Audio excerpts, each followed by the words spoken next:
10 years ago, a YouTuber sat down and asked a simple question. How big is Amazon? Really? Back then, the answer was already staggering. Amazon was pulling in around $136 billion a year. It employed about 230,000 people, and it was already quietly powering companies like Netflix, and reportedly, even agencies like the CIA. That was 2016. So, what does the answer look like now? Today, Amazon's revenue sits at roughly $775 billion over the trailing 12 months. That is not growth. That is a different company entirely. Its workforce has ballooned to over 1.5 million people worldwide, making it one of the largest employers on the planet, second only to Walmart in the United States. Its market capitalization has crossed $2.9 trillion, placing it among the 5 most valuable companies in the entire world, sitting alongside Apple, Microsoft, Nvidia, and Alphabet. Let that sink in for a moment. In 10 years, Amazon added more revenue, more employees, and more market value than most countries generate in GDP. But here's the part that most people still get wrong about Amazon. They think of it as a retail company, a place to buy paper towels and phone chargers, and the occasional impulse purchase at 2 in the morning. And yes, retail is still enormous. Amazon controls roughly 36% of the entire United States e-commerce market. Independent third-party sellers now account for the majority of what actually gets sold on the platform, generating over $170 billion a year on their own. But this retail dominance has created what legal scholars call the antitrust paradox. By keeping prices artificially low for the consumer, the company structurally escaped traditional monopoly laws, while systematically starving out independent local supply chains underneath the surface. Because retail is not where Amazon actually makes its net money. Not really. The real engine, the one most customers never think about, is Amazon Web Services, AWS, back in 2016. AWS was already a big deal. It was the reason Netflix could stream to your television without buckling under demand. But it was still, in the eyes of most people, a side project. A clever add-on to the bookstore that swallowed the world. That is no longer true. AWS now generates well over $125 billion a year, and it is growing faster than almost any other part of the company, largely thanks to the artificial intelligence boom. Amazon has guided toward roughly $200 billion in capital spending, and the overwhelming majority of that is going straight into AWS infrastructure, data centers, custom silicon chips, and the physical backbone of the cloud. Here is the part that should really change how you see this company. AWS holds a backlog of contracted future revenue worth around $244 billion. That number grew by roughly 40% in a single year. Companies are not just using AWS. They are locking themselves into it for years, sometimes decades, at a time.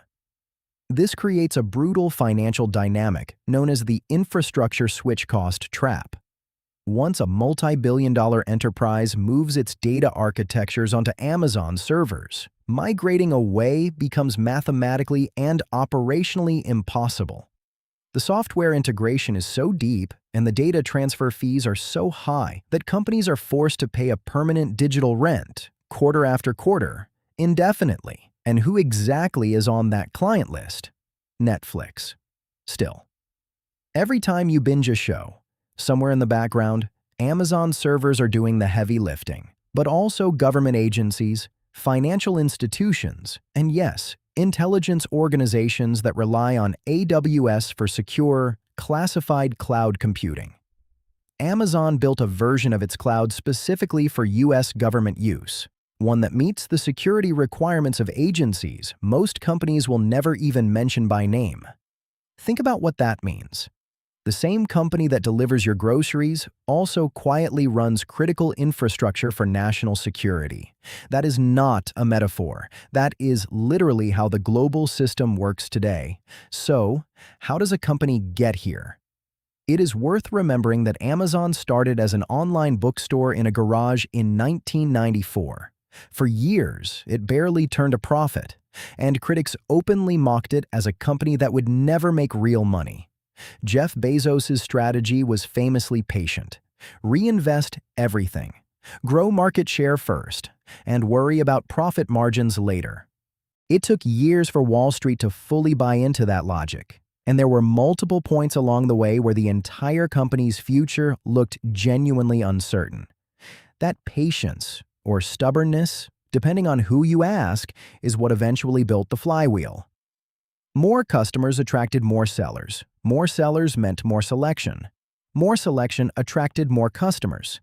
And the profits from that flywheel funded something almost nobody expected: a cloud computing division that would eventually become more profitable than the retail business that spawned it. That is the real lesson buried in these numbers, and it is one worth remembering if you are building anything of your own. The business that makes you famous is not always the business that makes you rich. Amazon is known worldwide as the everything store, but its actual financial engine, the thing propping up the stock price and funding the next decade of expansion, is largely invisible to the average customer. It is running in server rooms most people will never see, doing work most people will never think about. There is also a warning in here, particularly for anyone watching Amazon's employee numbers closely. Alongside all this growth, Amazon has also cut tens of thousands of corporate roles over the past year, restructuring its workforce even as revenue climbs. Scale, it turns out, does not mean stability for everyone inside the company. It often means the opposite: constant reallocation, chasing the next area of highest return, even if that means shrinking in places that used to feel permanent. So, how big is Amazon? Really? Big enough that comparing it to itself 10 years ago barely makes sense anymore.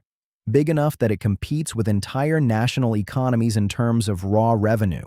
And big enough that a meaningful percentage of the internet you use every day, streaming platforms, government services, and countless apps you have never even heard of, are quietly running through Amazon's infrastructure, whether you realize it or not.